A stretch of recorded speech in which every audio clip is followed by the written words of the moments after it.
I'm a teacher. My wife is the preacher. I'm more of a teacher.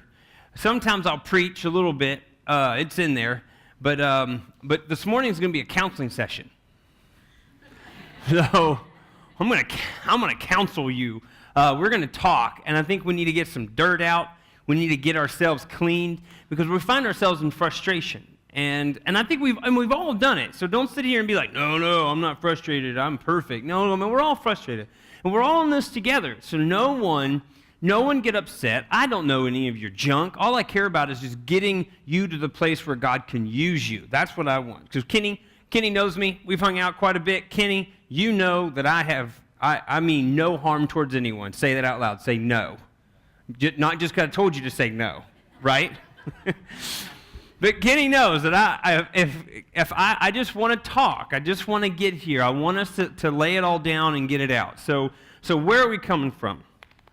So my wife and I, we started this church so that people could realize that there's something that Jesus has done. And that's the whole point of why we started this church, was that we could teach a generation of people. We're not better than any church out there. You know, all these churches, we all got different functionalities and forms. We are not perfect at this church by no means, not even close. But the main focus of what we've done is God, it was years ago. Man, it was years ago. My wife and I said we wanted to start a church. And before we ever even knew that it was, this area, North Carolina. And so we just prayed and we prayed and we prayed, and we knew that there was something about it. And what was it? We said we wanted to teach people that there was something greater, something bigger than what their average day life is, and that Jesus didn't just come to save you from something, but to save you to something. God's got something for you. And then everyone thinks it's just, I'm got saved not to be in heaven anymore. And some of you, I know that Jesus is loving the hell out of you. Everyone can laugh at that, because I know some of you, I know how much hell was inside of you, and Jesus loved it out of you. I know, all right? But the truth of the matter is, there's actually something that Jesus saved you for. There's something greater here. So now as a church, we're not perfect, man. No way are we perfect. Gosh, are you kidding me? There's something, guys, there's some things, as offerings, we take in offerings. We're accountable for these offerings that come in to greater the vision and greater the work of Christ, to spread our finger, you like all these verbiage words, and to get us greater into the community so people can see the light of Christ. And so that's why we take up offerings, to obviously pay the bills and do stuff, all this stuff. So we're accountable as a team. We have a meeting after church. We're going to come together. We got some things we got to decide and do. Some great stuff that's coming up. Have I ever misused the money of the church and offering? I have never misused it in a sinful manner in any way, shape, or form. Have I ever bought something that I probably shouldn't have bought in the long haul of stuff? I think there was like 2 items that we probably could have gone without. I mean, let's get real. Some of us, that's pretty good, I think. 2 items that we could look back and we go, wait, why did we ever buy that? It's such a waste of money. Or some things like that. Sure, that's going to happen, because why? We're not perfect. But one thing's for sure, if you showed up this morning and you've been coming here for a few times now, and you're going, this is the church. We finally found it. This is the perfect church. Then I'm saddened to tell you that you're not going to find a church that's going to meet all your needs, and you're not going to find a church that's going to constantly feed you every single Sunday, where you walk away and you go, oh man, it was so nourishing. It was so great. Because guys, you're on a quest for a unicorn. Or my wife would think you're on a quest for a mermaid. My wife's stuck on mermaids for some reason. I'm telling on you right now. Long story. Inside joke. Talk to my wife about it. See how awkward the conversation gets. Anyway. But guys, we here at this church are not perfect. So if you're like, this is like my 6th church in the past 6 years, stop looking for perfect. Because you're not perfect. We're not perfect. We're not going to meet all of your needs. It's not going to happen all the time. And there's going to be a moment where you're going to say, I've got to lean on Christ. That's the point. That's what we're trying to get you to do, is lean on more of God. So in my message this morning, A Beautiful Manifestation, what this is all about is manifesting what God's given you, that vision, that birthing vision. Now, our whole life is surrounded by birthing process. I mean, that is what every single lifespan that's ever been on this planet has been a birthing process. From start to finish, you, every day of your walk, every single day you wake up in the morning, it's a part of the birthing process. Something God planted inside of you to the moment of all the birthing pains, the morning sicknesses, the aches, the pains, you name it. It comes out, and then all of a sudden, the manifestation of that vision that God's given you. Some of you don't. Some of the sad thing is that you've never actually leaned in, not on, but in. I say in. Lean in to God. Lean into the fact that God's got something great for you, and to learn that He wants to implant in you a vision, something miraculous for you personally, so that you can grow in such a way and actually see the benefit of the kingdom of God. So I want you all to realize there's a 3-step issue right here when it comes to this birthing process. And the first step is the idea of the implantation of the seed, the moment, the very beginnings. And then in the middle, there's the pains and the anxiety, and there's the fear and the hiccups and all the different things that come along where you're the uncomfortableness of it all. Is this still what we need to be doing? Is this what God called us to do from the very beginning? And then there's the last part of the manifestation, or right in the vision's about to come out. And then all of a sudden, because when it comes out, it's all good. Everyone's joyful, and it's like, I can see it. It's there. It's happening. But there's still got to be a raising of the vision, a constant raising up and nourishing it. So there's these 3 types of stages within this birthing process. And now you got to realize, though, some people get real hung up on, it's a Pharisee type of mentality. And it's let me just say, it's a Pharisee/religious mentality that comes upon us, where we get so hung up on the fact that it's all about, the Word of God and His grace, and we don't have to do anything anymore, and God does it. God does do it. That's the beautiful part about it. Yes, grace saved us, but now we get to do. And if you listen to the action words that Jesus tells His disciples over and over again, all the times He tells us and instructs his disciples, it's with words of action. It's crazy, I know, it's weird, but it's really important that we listen to this word, because we can get hung up on the fact of, we don't need to create. Well, guess what? We don't need to create for God. God doesn't need our creation. God doesn't need this.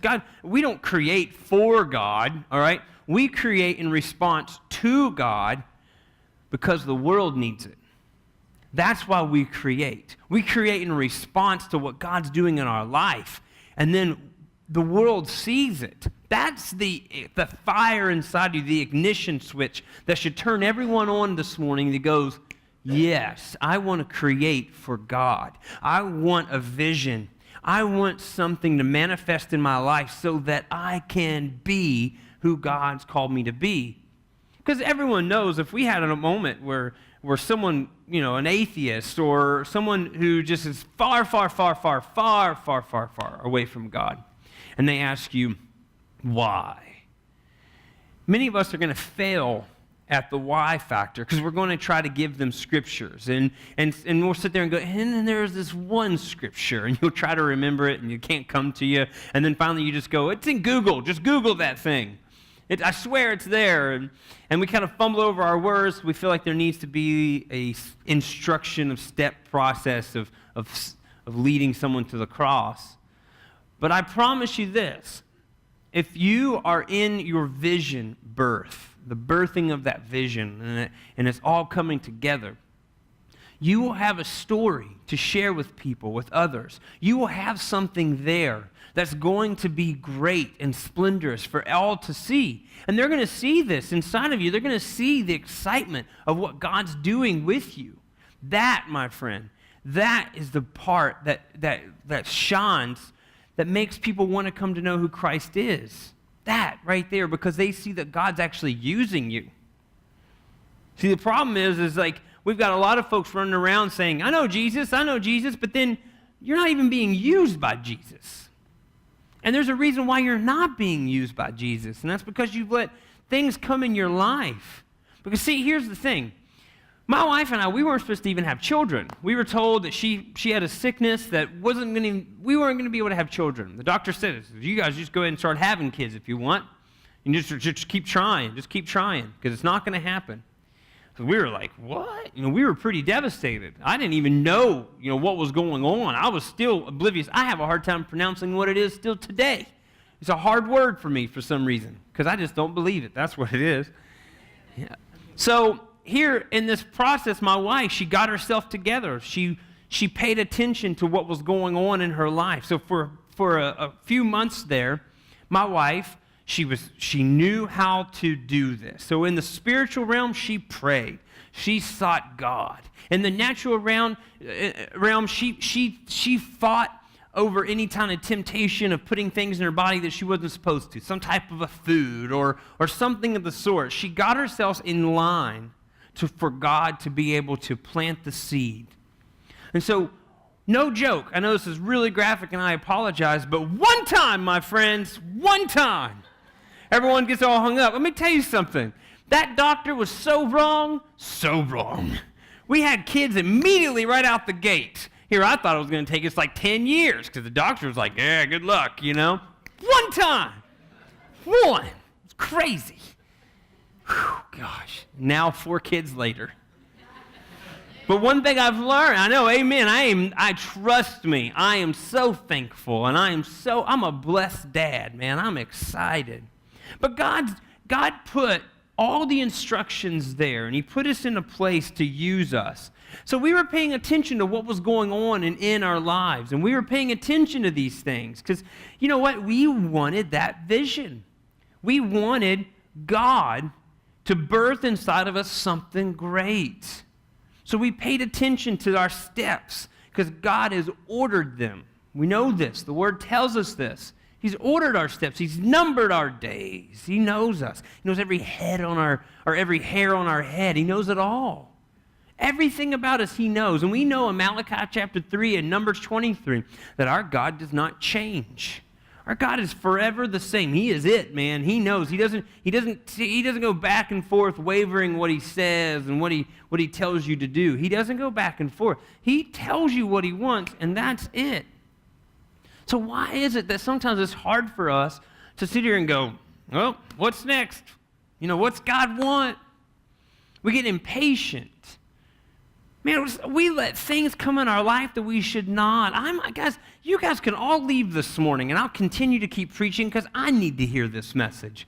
So don't sit here and be like, well, he's calling me out. No, I'm not calling you out. It's not like I'm looking at you and being like, all right, Chris. I'm not doing that. That'd be wrong, right, TJ? Right. I don't know. I don't know. I don't hang out with you all day. Most of you guys, listen, I was a college pastor for years. And so I remember this girl came up to me. She goes, you think you know us, but you don't. And I was like, what do you mean? She goes, everyone acts different around you. And I go, oh, they do? He said, oh, yeah. You should see them after they leave. And I go, wow. Like, I really was naive because I really did. I thought what I saw and happening, like, around people, that they were awesome. I was like, man, I love everyone. But then I guess when they left, they all just sucked. Like, I don't know what it was. But, like, they just decided to do what they wanted. See, this was all prior to Facebook, so I didn't really know what you were doing behind doors until now. I know you. I know how you are. But seriously, like, no joke, like, I really had no clue. I was just like, everybody's awesome. But then, come to find out, no, there was some jacked up people and some things that they were doing and saying behind doors that I was like, what? Who is this person? I thought I knew them. Man, I had one guy, he was dating a girl, and he was bringing all the girls he was cheating with that girl to the ministry. How does that happen? I told the guy, I was like, what's wrong with you? You're a bad cheater. Like, you need to learn to be a better cheater. You can't bring people and share Jesus with them with your girlfriend sitting on the front row and they're sitting in the back row. What's wrong with you? I'll never forget that. Man, it was crazy. Crazy. God, there's some things going on in your life that you got to get out. And I know right now maybe I'm making you feel a little uncomfortable because you're like, I don't want to listen to this. The reason why you don't want to listen to this is because here's the thing. You're out of kilter. You're off kilter here. And you know it. I've been there too, guys. It's tough. It's tough. Because my wife doesn't even know this. I didn't really go in the sort, but I came up and I went over in the far corner and I said, God, this is it. I'm giving my life over to you. And so I was a sinner. That's all it was. I can't sit here and justify and be like, I wasn't that bad. I was bad. There was some things I had in my life that were bad. And I went over in the corner and I prayed and I said, God, deliver me from these things. And then I remember sitting there thinking or kneeling and I thought, oh, God, send someone over here to pray with me so I don't feel like an idiot. I didn't want to be like an idiot laying there on the floor. I want someone to come over. I had a slew of friends in the back who all thought I was a Christian because, I put on the face. I was there. I put on that face. I was a Christian, but behind doors, I wasn't. There were some things in my life that I needed to get out. And I was frustrated in my life. I was deeply frustrated, but no one knew that. But I was frustrated because I thought, God, this stinks. I don't want to just be a loan officer at a bank. I don't want to just go through my life day in and day out, go to work at 8, go home at 6. I didn't want that. I thought there's got to be something more. So that's when I went up and I said, God, get me to the place I need to be so you can use me. So I prayed. And I sit there and I wanted someone. It's like I was Moses wanting Aaron. I was wanting someone to come beside me. And I remember no one ever came, and I heard that still small voice from God basically say, you don't need them. I've got you. I'll take care of you. I'll put you where you need to be. Don't you worry. I'll take care of you. And then I'm reminded of that, and I think about, in John, in chapter 21, I believe, and Peter, Jesus, so guys, Jesus has a wonderful sense of humor, and now it wasn't funny then. It was one of those type of humor. Nothing was funny when Jesus was on the planet, but now it's funny. All right, now you can kind of laugh about it. But poor Peter, here he was. He denied Christ 3 times. So Jesus says to him, "Hey, do you love me?" Yes. He said, "Peter, do you love me?" Yes. He says, "Do you love me?" Yes. And then then Peter goes, "Well, what about him?" And is over his shoulders pointing to John. "What about him?" And Jesus is like, "What about him? I don't care about him. I'm talking to you right now. I'm talking to you, Peter. Stop worrying about him. I'm worrying about you." So you guys this morning, get rid of all the people in your life except your spouse. If you have a spouse, you can't get rid of them because no longer 2 but 1. You're 1 with them. You can't get rid of your spouse. You're together in this vision. But you've got to sit here and you've got to put in perspective to say, all right, God, what is it that you have for me? Stop worrying about what other people are doing in your life, measuring them to your qualifications or your needs, to what you should be thinking that needs to be taking place in their life. Worry about your life. Get yourself in line and go, all right, God, here I am. Straighten me out. Give me your path. What is it? And God will put it all in order. And then when he gets you in this place, he's going to instruct you. And he's going to give you perfect instruction. Step by step, he's going to give you these instructions. But you got to listen. You've got to listen. And you can't sit here and try to do things on your own. Because see, even Moses, we're reminded of this in Exodus chapter 2. See, Moses knew something needed to be changed. He knew there needed to be some mass exodus out of Egypt. He knew it. He knew that the treatment of his people that he came from, he realized that it was horrible. It was slavery to the worst. And he realized it. He went down there and he saw a soldier beating up on this woman. And so he looked around to see if anyone was looking.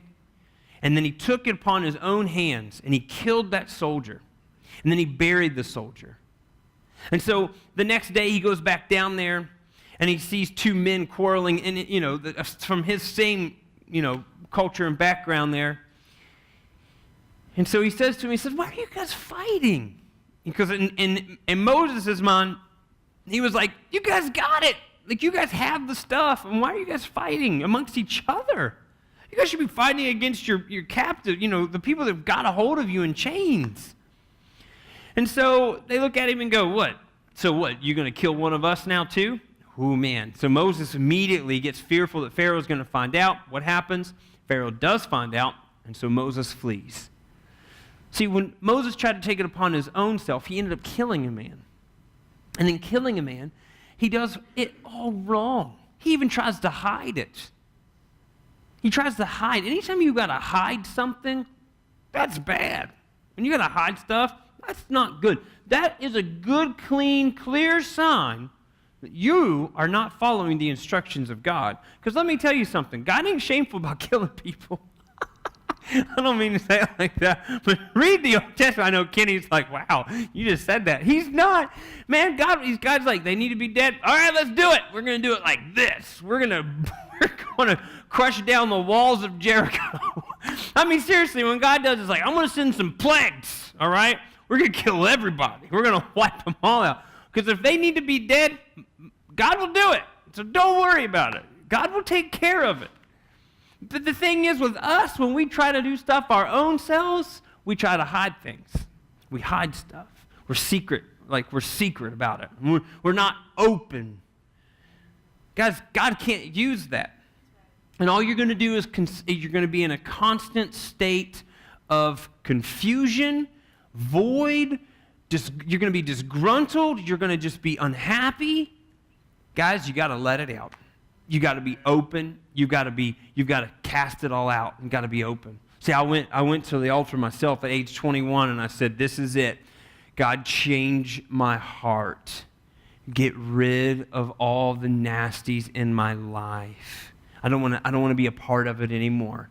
God, I want you to fix me." And so God started fixing me, and God started developing me. I realized very quickly that, my wife, I met Anna. I met my wife, and I was so excited I met Anna, and I thought, perfect woman of God, and I was so excited because she was the most perfect woman of God I've ever met. I fell in love with her. She was doing children's church, and I thought, "Oh, this is it. This is the girl." And I was like so excited, and then I realized, because I was dating the pastor's daughter, her brother, who was the youth pastor, saw that I was excited about ministry, and he came up to me and said, "Okay, listen, don't screw this up." He says, "But I'll let you be the junior high youth pastor." And I was like, yes, this is it, finally. I can get my foot in the door. I could be a pastor. So I was like, this is what I've always wanted to do, and I didn't realize how it could happen. So then my wife dumps me. And I know I've always told the story in different ways, but this way is the different way, and this is actually the truth. The truth of the matter is I needed to learn. She heard from God to dump me. I needed to learn that God was doing this, not Anna. Not dating the pastor's daughter was going to get the doors open for me. And I even, when I got married, I actually had people that came to me and told me that I only got these positions because I married the pastor's daughter, but I knew, because during that breakup, God never stopped using me in the ministry. Matter of fact, during that breakup, I had gotten phone calls from other churches. Churches that I had acquaintances with had heard that I started preaching, and they needed me to come in and be a guest speaker. And so I was like, "Really? Like, you'd be cool with me coming in?" They're like, "Yeah."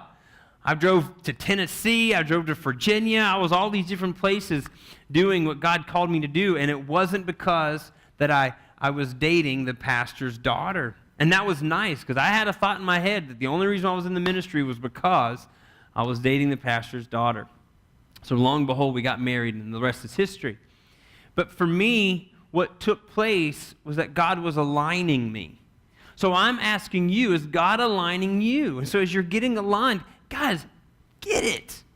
Listen to the instructions. Don't make things happen on your own. If you make things happen on your own, it's going to be scary. God's going to give you the instruction. What do you need to do? This is how you do it. You praise God. Earlier, I didn't mean to do this, and I apologize now, and everyone's already gone, but I'll have to next Sunday in early service apologize. But I made a comment about K-Love. Listen, I love K-Love worship and the radio station. It's a fun radio station. It has a purpose. But there is deeper worship out there. Some of the worship music that's on K-Love is basically like feel-good type good music. And you're like, oh, I'm a Christian. But then there's some other worship that needs to go in there. And so how do you find that? Well, you can Google, YouTube, worship. There's all kinds of, I can name them. Jesus Culture, Bethel, Kim Walker-Smith, Misty Edwards, Rita Springer, Rick Pino, Rin Collective. I love them. There's The Wave. There's so much more. Desperation Band. There's so many different worship music out there that just gets you deeper into it. That gets you more into what God's doing. So anyway, I encourage you to worship. So in those moments of waiting for instruction, you worship God. You sit back and you do nothing. I'm serious. Turn off everything. A lot of times it comes across dogmatic out of the pulpit that I sit here and I go, do nothing. But here's the thing, I'm reminded of this scripture in Matthew 16, verse 24. It says, then Jesus said to the disciples, if any of you wants to be my follower, you must turn from your selfish ways, take up your cross and follow me. Selfish ways, selfish.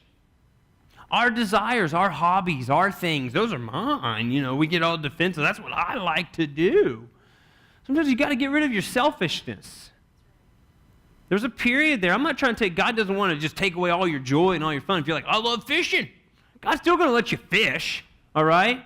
God's all about, I love working out. God's still going to let you work out. I love playing guitar. God's going to let you do that. God wants you to do these things. But if you're waiting for instruction, then those things come last. Those hobbies are last. You do nothing but worship God and seek out instruction. You do nothing extra but those things. You wait for God to tell you what it is. And guys, this is biblical. Everyone throughout the entire Bible is given instructions. Everyone. Detailed. I mean, like detailed. We've got Noah, great example. Building the ark. Perfect. Moses and the rest of them building the Ark of the Covenant. There it is. Solomon building the temple. Nehemiah building the walls. Guys, everyone's got clean, clear instructions. Do not fog these up by allowing your selfish desires to come in, because during this birthing process, you've got to be very careful what you're putting in your body. It's natural. It's a natural thing. You've got to turn away from your selfish ways. You've got to. Guys, listen, there's some sin in the house. You got to get it out. And you say, Pastor Josh, how do you do this? Guys, right on your mirror, at the very top, Romans 6:6-7. Write the verse out on your mirror in the morning. Some of you are like, my mirror's not big enough. Write smaller. Well, then I can't be able to pick up my face. Well, guess what? Your face ain't important. I promise you. Fill that whole mirror up with that verse and read it every single morning. And realize that you are no longer full of sin. That Jesus has come out and he's making you who he's called you to be.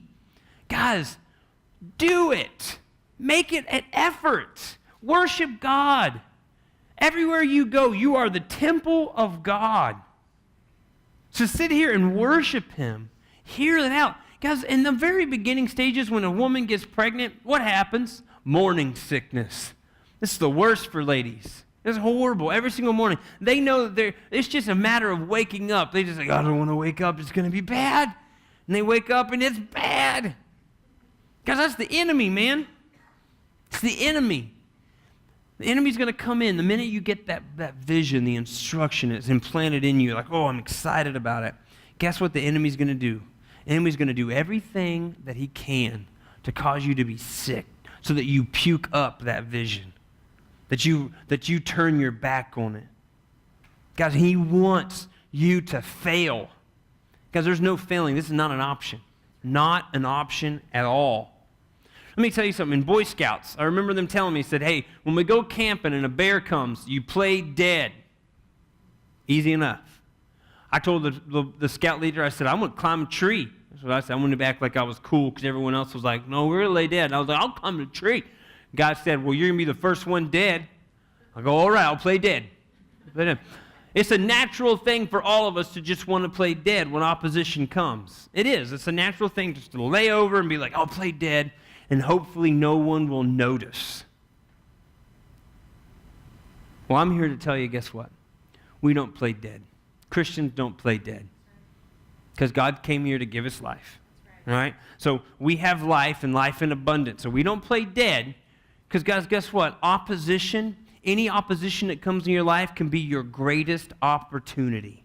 It's your greatest opportunity to be able to spread your voice, the voice that God's given you, and to speak out His name, and that people will see that the vision inside of you is real. Because when we try to share people the gospel and we try to be like, hey, let me tell you about Jesus. How about this? Let me share with you what Jesus is birthed inside of me, and let me explain to you the vision and what God's doing. People hear that, they're like, wow, I want some of that. Because that's what everyone's missing in their life. There's a true void that's taking place. There's no purpose, and everyone's just aimlessly walking around. God, listen, the enemy's come through and he has distorted. Man, he has completely mixed everyone around us. Everyone, they don't know what they're doing. They don't know if they're coming or if they're going. So many times when we come across someone who doesn't know the Bible and they don't know about Jesus Christ, you know what they want you to do? They want you to intellectually teach them, and they're not willing to know who God is. They're not willing.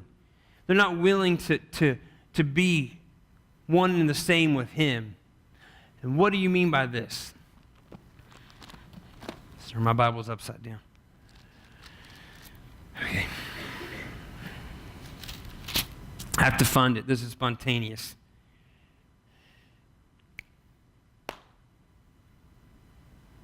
Nope.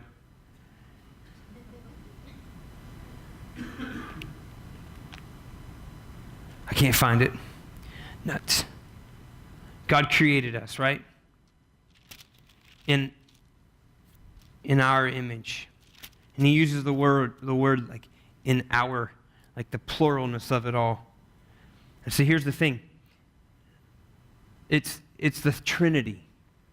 In us, He's created us. A lot of people think it was like aliens, as if God was like creating us like aliens. It wasn't. It was us as a whole, our. It's like, so there's a spirit man inside of us.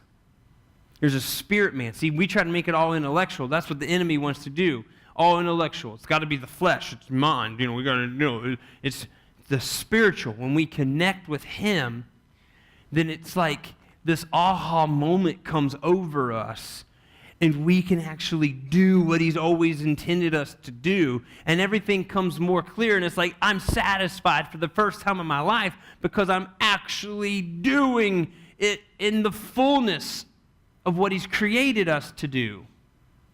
Because these people, they'll come and they'll say, entertain me with words and teach me so that I can learn it.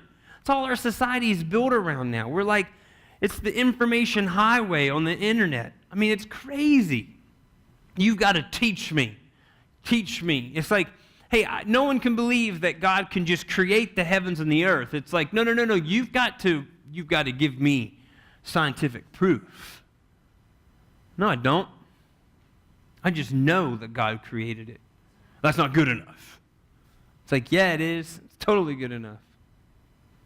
I know it. I know that my God created the heavens and the earth because He said it. And I know He said it because what He said in my life and what I've applied what He has said in my life and I'm doing, and I've seen the steps and the rewards, then I know. That's how I know. I know because of the vision that He's birthed in me, and I've seen it. You know the reason why I know that my wife and I had children? You know how I know? Because that was a part of the process from start to finish. Isn't it crazy, right? From start to finish, I know that all 4 of those kids are my kids. Every one of them. I even know I can look at them and I can see little things about them that are mine. I can see them. But I was there from start to finish. The whole birthing, I was there. I was there holding her hand when we were yelling out, push! We were there. Every single thing about it. And so when I see my children, I stand back from the playground and I'm in awe. There's my children. All uniquely different and fashioned in awesome ways. Yesterday, we were at a playground, and Cohen, my second son, was showing me his ninja warrior moves, he said. And he was jumping from bar to bar. And it was spectacular. My wife and I were in awe of his strength and his ability. It was awesome. It was one of those moments of proudness of like, my kid could do anything. And that's what makes me go, God is real.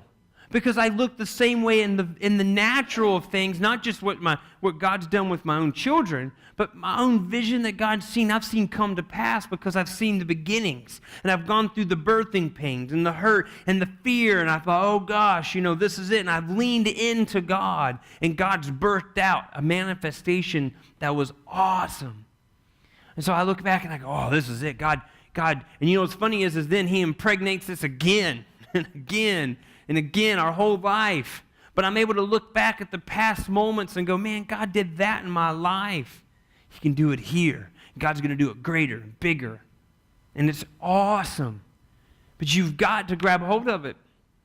And this is my final thing, and I'll kind of wrap it up with this. We get fearful at times. We get so fearful. We get fearful that God's not going to be there for us for some reason, or that he will abandon us, so that maybe you are in this process where you feel like God's not there. God's not here with you. Guys, I've said this and I've used it loosely, but this thing's come to me about a month ago now. It came to me, and it's on me every single day. I've thought about this every single day. It's in the Bible. It's in John chapter 20, I think. Yeah. So this came to me. I was at a picnic table, and someone asked me. They were talking to me about the vision that was in their life, and this came to me. It was God. It was one of those moments that I knew that what was coming out of my mouth was God, and it was cool. And I said they were concerned about their children. They said, God's given us a vision in our life. And we know that we're supposed to do this, but I don't want my children to suffer. I don't want them to be pushed around from school to school. And I don't know what God has in store. And I could hear all these fear and all these questions. And basically they were digging the seed back out that God had planted in them. And they were digging it out. They were like, I just don't know. And all these words were coming through of fear and doubt. And so I was reminded of this. And this has stuck with me like every single day for a month now. But John records it in John chapter 20. And he talks about Jesus being on the cross. And Jesus was hanging on the cross for us, our sins.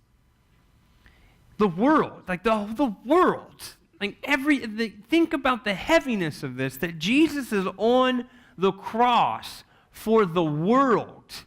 And he's about to be killed. I mean, he was being killed, but it was that moment. He stops, and he looks down at his mom, and he says, Mom, this is John. John, this is my mom. Will you take care of her? Will you be with her? Mom, this is your new son, John. And then he died on the cross for all of us. But before he died on that cross, he took care of his mom. He took care of his family. He met the needs of them. He didn't just abandon them and just seek the whole world. I'm gonna do the whole world right now. So you guys just hang out over there. I know you're really sad that this is happening, but this is greater than you, so you just hang out. No, Jesus took time while he was on the cross to tell his mom that it was all going to be okay, and that you were going to be taken care of. And this is John. John, you take care of my mother. Gosh, God's not going to abandon you. If Jesus can take time off the cross to take care of his mom, he can do it for you. He's doing this now. I don't care what is going on in your life. I don't care how bad it is. I don't care how rough it is. I don't care. I don't care. I don't care. I don't care. Because I know what his word says. His word says that he loves us. He loves us so much. He wants to be a part of our life. He wants you to call upon his name. He wants you to come in and seek his counsel. And to say, God, what's up? What's next? Like, what do you have for me? What is it? Because I don't. Because here's the thing. You don't want to just continue in life day in and day out with the same rituals. It gets old. And then you start fixating on the sin. And the sin is an escape. It's an escape from reality. You do things out of escape. You take on habits that master you. You've got to get rid of these things. And if any of you in this room is sitting here and you go, man, he knows something about me. I know jack squat about you. I've had this message planned for weeks now. If you don't believe me, you can ask my good friends Gary and Beth who are up here. I preached to them about it on Monday or Tuesday. I think Monday I met with them and I preached to them all about it. So it was before even anything happens about anything. So don't be like, oh, he knows my junk. No, I don't. I can care less. I got my own junk. But what I'm trying to get at is you guys got some stuff in your life that's mastering you and it's hindering you from hearing the call of God in your life. Stop playing Pinocchio here and doing what you want to do. Guys, be real. Step up and be what God's called you to be.